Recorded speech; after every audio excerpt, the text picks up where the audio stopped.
महतारी वंदन योजना में बड़ा फर्जीवाड़ा आया सामने। सनी लियोन जैसे 15,000 फॉर्म हुए रिजेक्ट। लाभ लेने वालों में विधायक प्रतिनिधि के अविवाहित रिश्तेदार भी। अब हो रही रिकवरी। महतारी वंदन राशि का फर्जीवाड़ा, राज्य सरकार की कार्रवाई। सनी लियोन के बैंक खाते में ट्रांसफर किए पैसे, प्रोजेक्ट ऑफिसर व आंगनबाड़ी पर्यवेक्षक सस्पेंड। छत्तीसगढ़ को मिला 15,184 करोड़ इन्वेस्ट का प्रपोजल। इन्वेस्टर कनेक्ट में टॉप उद्योगपतियों ने निवेश की इच्छा जताई। सीएम ने बताई औद्योगिक नीति की खासियत। सीएम हाउस घेरने निकले युवा कांग्रेसियों की पुलिस से झूमा झटकी। युवा कांग्रेसियों पर पुलिस ने छोड़ा वाटर कैनन। भूपेश बघेल बोले, छत्तीसगढ़ में अराजकता की स्थिति। धड़ल्ले से चल रहा अवैध प्लाटिंग, 54 टुकड़ों में बेची जमीन। बिलासपुर में लीज धारक बिल्डर पर एफआईआर। आदिवासी भूमि को टुकड़ों में काट कर बेचने पर हुआ एक्शन।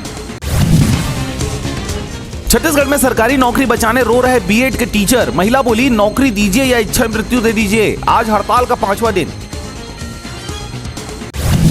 30 दिसंबर को जिला पंचायत अध्यक्षों का आरक्षण होगा जारी। जिला पंचायत सदस्य 433, जनपद सदस्य 2,982 और सरपंच 11,672 पद के लिए होगा चुनाव।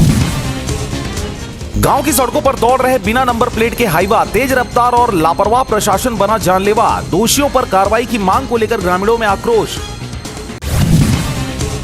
मल्हार में मनाया गया गुरु बाबा घासीदास की 268वीं जयंती। अखाड़ा दल एवं पंथी नृत्य का रहा मनमोहक दृश्य। पूरे दिसंबर भर देश में मनाया जाता है गुरु पर्व। ग्रामीणों के स्वास्थ्य और भविष्य के लिए खतरा बना NTPC Sipat plant. NTPC Sipat plant की स्थापना को 24 वर्ष हो गए हैं। जब इसकी शुरुआत हुई थी तभी लोगों ने इसकी शिकायत की थी। करोड़पति पूर्व कांस्टेबल ने जीजा के नाम संपत्तियां खरीदी। एमपी के कई शहरों में प्रॉपर्टी, बिजनेस। ईडी ने केस दर्ज किया। कई रिश्तेदार अंडरग्राउंड।